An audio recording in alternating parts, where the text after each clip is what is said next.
सुखदेव जी ने कहा कि राजन, जितने भी मनु जी महाराज के उत्तानपाद के वंशज थे, इनका राज्य पूरा हो गया। तो प्रियव्रत जी राजा बन गए, इनका वंश भी आगे चला। राजा ने तुरंत प्रश्न कर दिया, महाराज एक ऐसी कथा सुनाए रहे हो, अभी आपने मेरे से कहा कि बड़े बेटा प्रियव्रत ये बाबा जी बन गए, और फिर कह रहे हो ग्रस्त बन गए। पहले विरक्त बनो फिर ग्रस्त बनो, ये बांतासी कहलाए, माने खा लिया, उगलती अपना खा लिया। पहले ग्रस्त बनो, और जब इंद्रियों को जीतने का अभ्यास हो जाए, गृहस्थी को छोड़ करके विरक्त बन जाओ। ये पंथ ठीक है, और ये नई घटना आपने बताई मुझे महाराज।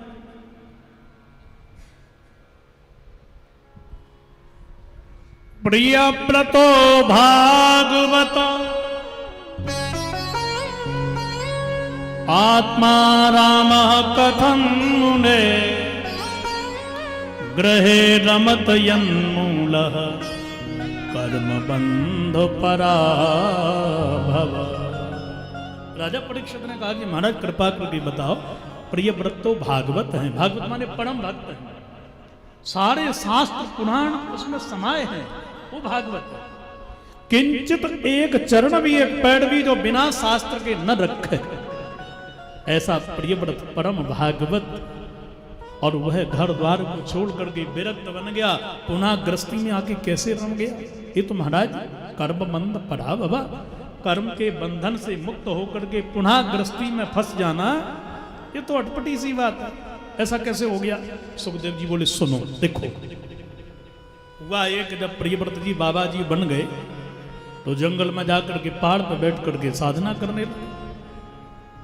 और प्रियव्रत के छोटे भाई उत्तानपाद के वंश में जब कोई रहा नहीं, तब मनु जी को याद आई कि बड़े बेटा मेरा बाबा बन के चला गया, इसके वंश में तो कोई है नहीं, शायद उसको बुला करके ग्रस्त बना करके मैं फिर ये संसार कार्य करवा लूँ। और हर पिता की इच्छा होती है कि 2 बेटाएं 4 बेटाएं 3 के ब्याह हो गए तो चौथे का भी हो जाए, उसका भी हो जाए तो या की गोदी भी भर जाए। इसलिए बड़े बेटा को मनाने के लिए मनु जी ब्रह्मा जी को साथ में लेकर के, गुरु जी हैं प्रियव्रत जी के श्री नारद जी, तीनों जाकर के पहुंच गए जहां प्रियव्रत जी बैठे थे। पर तीनों को निहाल करके प्रियव्रत जी गदगद हो गए। पिताजी, गुरु जी, ब्रह्मा बाबा आप भी पधारे हो, क्या बात है। ब्रह्मा जी ने कहा कि तुम्हारे पिताजी की इच्छा है कि तुम ग्रस्त बन जाओ, पर मैं कैसे ग्रस्त बन सकता हूं। क्यों? क्योंकि मैं तो विरक्त बन गया, विरक्त बनने के बाद ग्रस्त बनना तो बांतासी कहलाता है, पाप लगता है, नरक जाता है, अपकीर्ति होती है। ब्रह्मा जी ने कहा सुनो, वेद आज्ञा दे, माता पिता आज्ञा दें, गुरुजन आज्ञा दें तो अनुचित कार्य करने में भी पाप नहीं लगता है। एक गुरु जी को लगेगा पाप, माता पिता को लगेगा। इसलिए मेरी बात सुनो, ब्रह्मा जी कह रहे हैं भगवान को पाने के लिए यदि तुम तैयार हो तो ग्रस्त पहले बनो। वो कैसे? या सठ सपतनान बिजगी समाणो ग्रहे सुनिर्विषयतेत पूर्वम। आपको 6 शत्रुओं को जीतना है, काम, क्रोध, लोभ, मोह और मद, ये 6 को दीजिए, और मत्सर। तो पहले ग्रस्त बनो, ग्रस्त बन करके इंद्रियों का दमन पत्नी के साथ रह करके करो, ये बड़े जल्दी इंद्रियां जीत लोगे। यदि आप बन गए बाबा और मन यदि भटक गया, तो जो लोग माला पहनाते हैं वो भाला लेकर के कब दौड़ पड़े पीछे कोई पता नहीं है, कब तुम्हारी अपकीर्ति हो जाए। पहले ग्रस्त बनो, यह सठ सपतना, ये 6 शत्रु जो हमारे, इनको जीतना है। तो पत्नी के साथ रह करके इंद्रियों का दमन करो और इंद्रियों को जीत लो। इसके बाद बाबा जी बन जाओ।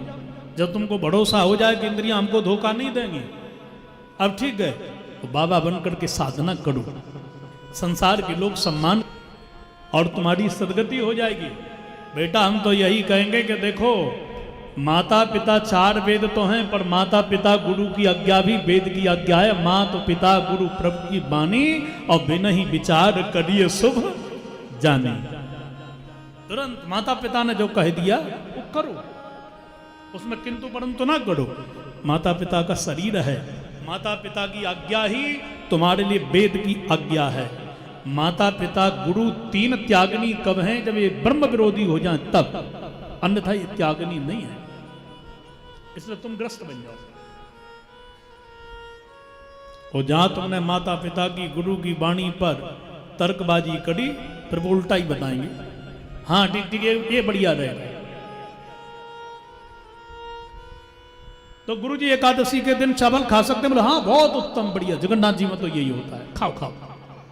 फिर वो नहीं कहेंगे कि अपराध है, क्योंकि चेला मानेगा नहीं, तर्क देगा, इससे बढ़िया है कि तू जो कर ले भैया। प्रेम से बोलो श्री राधे, श्री राधे। इसलिए तुरंत ग्रस्त बन गए महाराज। पत्नी बरिष्मती के साथ विवाह हो गया और बरिष्मती नाम की पत्नी के नाम से ही नगरी बसाई ली। सज्जनों, राष्ट्र का विकास करने के लिए परिव्रत जी ने दिन रात एक कर दिया। कर्मचारियों से कहा कि कोई विश्राम नहीं करेगा। कर्मचारियों ने कहा कि रात्रि के अंधेरे में कैसे काम होगा सरकार? बोले प्रकाश हम करेंगे। अपने रथ को सूर्य की किरण, सूर्य का तेज बना करके 7 चक्कर लगा डाले। ब्रह्मा जी ने आकर के कहा बेटा प्रियव्रत क्या कर रहे हो? बोले पिताजी दिन कर रहे हैं, हमेशा अंधेरा खत्म। इससे क्या होगा? बोले राष्ट्र का विकास जल्दी होगा। बढ़िया बढ़िया सड़क बनाना है, लाइट की व्यवस्था हमने कर दी है, बढ़िया स्वच्छ पानी देना है, बढ़िया सुंदर देश को बनाना है, राष्ट्र को सुंदर और सुसज्जित बनाना है। बेटा अशास्त्रीय पद्धति से कभी कोई सुंदर नहीं बनता है। अशास्त्रीय पद्धति और प्रकृति को छेड़ करके कभी राष्ट्र का विकास नहीं होता है। आज जो हम विकास कर रहे हैं प्रकृति को छेड़ करके, वो विकास नहीं, हम विनाश की ओर ही जा रहे हैं। एक एसी माने आप 5 वृक्षों को खत्म कर रहे हो, कितना ऑक्सीजन खत्म हो जाता है एक गाड़ी से, उसके प्रदूषण से। तो जो बाहर की, जो अंदर की आपकी गर्मी वो बाहर फेंक दी एसी ने। गाड़ियों की गर्मी एसी की है, नाना प्रकार के केमिकलों का प्रदूषण है। तो हम श्वास तो कहाँ से लेंगे? हो सकता है कि आगे ऐसे शहर बनने लगें जिनमें ऑक्सीजन स्वच्छ मिले हमको। उन कॉलोनियों में हमको जाकर के घर बनाना पड़े तो ऑक्सीजन लेने का भी टैक्स लगने लगेगा, क्योंकि हमने पूरी धरती को तो प्रदूषित कर दिया है। इसलिए प्रकृति को छेड़ करके राष्ट्र का विकास कभी नहीं होता बेटा। तो पिताजी रात्रि से क्या होता है? रात्रि में थका मजदूर विश्राम करता है, योगी लोग योग में रमण करते हैं, भोगी लोग भोग भोगते हैं, अनेक उपलब्धियां गिना दी।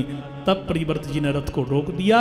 7 समुद्र 7 द्वीप यहीं से बन गए और इनके सज्जनों 10 बेटा भय। बड़े आग्नेन्द्र हैं, आग्नेन्द्र के बेटा भय नाभि। नाभि जी के यहाँ पर यज्ञ के प्रभाव से भगवान आए और ठाकुर जी से आशीर्वाद लिया राजा नाभि ने कि आप ही मेरे यहाँ बेटा बन करके आओ। तो इन्हीं के यहाँ पर श्री ऋषभदेव जी महाराज सज्जनों अवतार लेकर के आए और यहीं से हमारे सनातन धर्म की शाखा जो जैन प्रथा है वो चल पड़ी। जैन धर्म नहीं, सनातन की शाखा है। बोलो ऋषभदेव जी महाराज की। तो ऋषभदेव जी महाराज के यहाँ पर सज्जनों बरसात नहीं हुई और इन्होंने योग के प्रभाव से जब वर्षा करी तो इंद्र भी प्रभावित हो गया। बेटी जयंती का इनके साथ विवाह कर दिया और बेटी जयंती का विवाह जब हो गया तो इनके यहाँ पर 100 बेटा भय। 100 बेटाओं को लेकर के जाकर के सारे बेटाओं को ऋषभदेव जी आप बिठूर में पहुंच गए और सबका परीक्षण किया। इसलिए अपने बच्चों का भी कभी कभी निरीक्षण परीक्षण करो, उनकी परीक्षा लो, इनके अंदर में क्या है। जैसे बोए हुए अनाज को किसान देखता है, उगे हुए फसल का स्वरूप देखता है, ऐसे ही माता पिता को घर के जो मुखिया हैं उनको अपने बच्चों को देखते रहना चाहिए कि इनके मन में क्या पनप रहा है। उसके पहले ही उसको रास्ता दिखाओ आप। जब वो पक गया फिर नहीं बदलेगा, फिर वो तुमको बदल देगा। इसलिए पहले ही बेटा ये ठीक नहीं है, ये ठीक है, वो मान जाएगा। कच्ची डाली को जिधर मोड़ोगे, छोटी बेल को जिधर चढ़ाओगे वो चढ़ जाएगी, जब वो पक्की हो जाएगी फिर नहीं चढ़ेगी। हम करते यही हैं, कॉलेज में बच्चे नहीं सुधरते हैं बच्चे तो प्राइमरी में सुधरेंगे। और हम ध्यान तब देते हैं जब बाएं सुनने को मिलती हैं तब। इसलिए फसल बिगड़े बिगड़ने दो, दुकान बिगड़ रही है बिगड़ने दो, नस्ल को बचाओ, नहीं तो जीते जी बदनाम हो जाओगे, मरने के बाद तर्पण श्राद्ध भी नहीं करेगा। बोलो राधे राधे। थोड़ा जोर से बोलो ना, श्री राधे।